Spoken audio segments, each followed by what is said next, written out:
teman-teman, perkenalkan nama saya Mia Aprilia, saya dari Fakultas Ilmu Pendidikan Program Studi PG PAUD dengan NIM 1802150 dengan dosen pengampu Ibu Fitra Mulyanti SPD MPD dan mata kuliah Pengembangan Nilai Pancasila. Kali ini saya akan bahas mengenai menguasai konsep dan prinsip berkomunikasi pada anak, orang tua, dan rekan sejawat. Pengertian komunikasi. Secara umum, komunikasi adalah proses penyampaian pesan atau pertukaran kata-kata atau gagasan dan perasaan di antara dua orang atau lebih. Pada anak usia dini, berbicara adalah salah satu contoh dari bentuk komunikasi. Contoh lainnya, seorang bayi berusia 3 bulan menangis keras, ibunya datang menghampiri dan memeriksa popok bayi yang ternyata basah. Tangisan si bayi merupakan bahasa komunikasi yang digunakan untuk menyampaikan pesan. Prinsip-prinsip berkomunikasi dengan anak. Pertama, sesuai dengan usia tumbuh kembang pada saat berkomunikasi dengan anak, orang tua perlu memperhatikan tahapan tumbuh kembang anak karena anak memiliki kemampuan yang berbeda untuk komunikasi sesuai dengan tahapan tumbuh kembangnya. Kedua, memandang anak secara holistik. Ketika berkomunikasi dengan anak, orang tua perlu memandang anak secara holistik.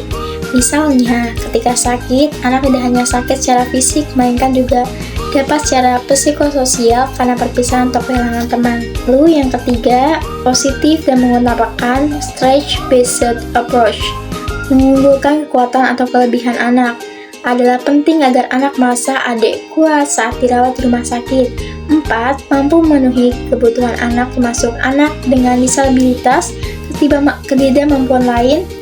Selain anak memiliki tahapan tumbuh kembang yang spesifik, seberapa anak mungkin memiliki keterbatasan yang dapat mengganggu proses komunikasi. Orang tua perlu memperhatikan hambatan ini supaya dapat memperhatikan, menyiapkan, memfasilitasi proses komunikasi agar lebih efektif. Kelima, mendengarkan ketika si kecil berbicara. Keenam, memberi bantuan ketika si kecil membutuhkan. Ketujuh, hentikan aktivitas saat si kecil mengatakan sesuatu. Kedelapan, berbicara secara pribadi dengan si kecil dan menjadi pendengar yang aktif. Kesembilan, jangan mempermalukan si kecil di depan orang lain. Kesepuluh, gunakan nada pelan saat berbicara. 11. Hindari berbicara ketika sedang emosi. 12. Tetap pada topik pembicaraan. 13. Berbicara dengan pembawaan yang dewasa. 14. Menghadapi si kecil yang memiliki masalah. 15. Menghindari penggunaan kata-kata yang merendahkan si kecil. 16. Memberikan apresiasi. Teknik-teknik berkomunikasi pada anak. Teknik verbal yang pertama, teknik orang ketiga. Kedua, respon fasilitatif. 3. Storytelling. 4. Saling bercerita. 5. Melengkapi kalimat. 6. Biblioterapi. 7. Dreams atau mimpi. 8. What if question. 9. Harapan. 10. Menggunakan skala. Lalu ada juga teknik nonverbal yang pertama menulis, menggambar, bermain, dan yang keempat magis atau sulap. Pengertian komunikasi orang tua. Menurut Suryo Subroto dalam Ilyas 2004, komunikasi orang tua dengan anaknya sangat penting bagi perkembangan kepribadian anak. Apabila komunikasi orang tua berpengaruh baik kepada anaknya, maka hal ini akan menyebabkan anak berkembang baik pula. Suasana komunikasi orang tua di rumah mempunyai peranan penting dalam menentukan kehidupan anak di sekolah. Orang tua harus menjadikan rumah sebagai wadah untuk berkomunikasi secara intens dengan anaknya. Dalam berkomunikasi dengan orang tua, terdapat hal-hal yang perlu diperhatikan antara lain. Yang pertama, berikan orang tua kesempatan untuk berbicara, dapat membantu untuk memperoleh informasi lebih banyak tentang klien. Yang kedua, mendengarkan dengan aktif apa yang disampaikan orang tua. Mendengarkan dengan penuh perhatian adalah kunci untuk mencapai komunikasi yang efektif. Kemampuan mendengar dapat ditunjukkan dengan ekspresi yang sungguh-sungguh saat berkomunikasi dengan tujuan untuk mengerti klien. 3. Meyakinkan kembali merupakan cara yang dapat diberikan agar proses dan hasil komunikasi dapat diterima pada klien. Hal ini orang tua, pada dasarnya semua orang tua ingin menjadi orang tua terbaik. Tetapi pada saat anak sakit, dapat jadi kecemasan tentang peran dan fungsinya. Maka yakinkanlah kembali akan peran dan fungsinya sebagai orang tua.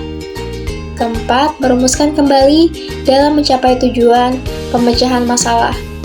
Kita dan orang tua anak harus sepakat terhadap masalah yang muncul kadang-kadang pada orang tua dengan merumuskan kembali beberapa permasalahan dengan cara pemecahan bersama akan memberikan dampak dalam mengurangi kecemasan dan kekhawatiran.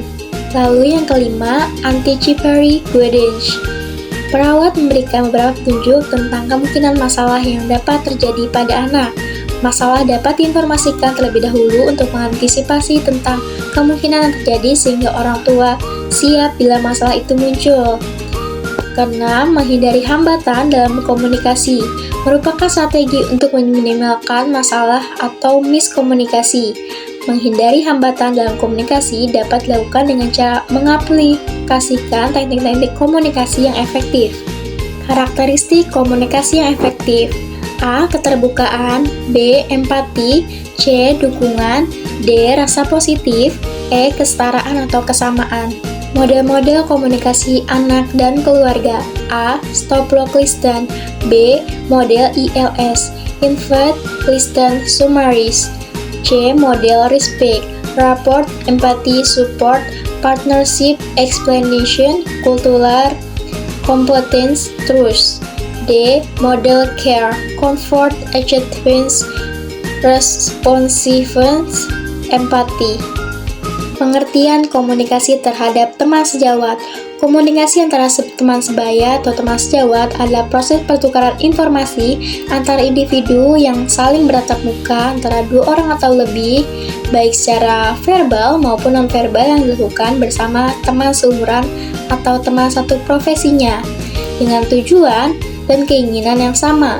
Terdapat beberapa macam model komunikasi yang dikelompokkan oleh para ahli komunikasi, di antaranya 1. Model komunikasi linear, satu arah. 2. Komunikasi sirkuler, dua arah. 3. Model komunikasi spiral, helikal. Prinsip-prinsip komunikasi terhadap teman sejawat. Pertama, perawat atau nakes harus mengenali dirinya sendiri. Kedua, komunikasi harus ditandai dengan sikap saling menerima, percaya, dan menghargai. Ketiga, perawat atau nakes harus memahami, menghayati nilai yang dianut oleh pasien. Keempat, perawat atau nakes harus menyadari pentingnya kebutuhan pasien baik secara fisik maupun psikis mentalnya. Kelima, perawat atau nakes harus menciptakan suasana yang nyaman dan aman bagi pasien. Keenam, adanya sifat kejujuran dan keterbukaan.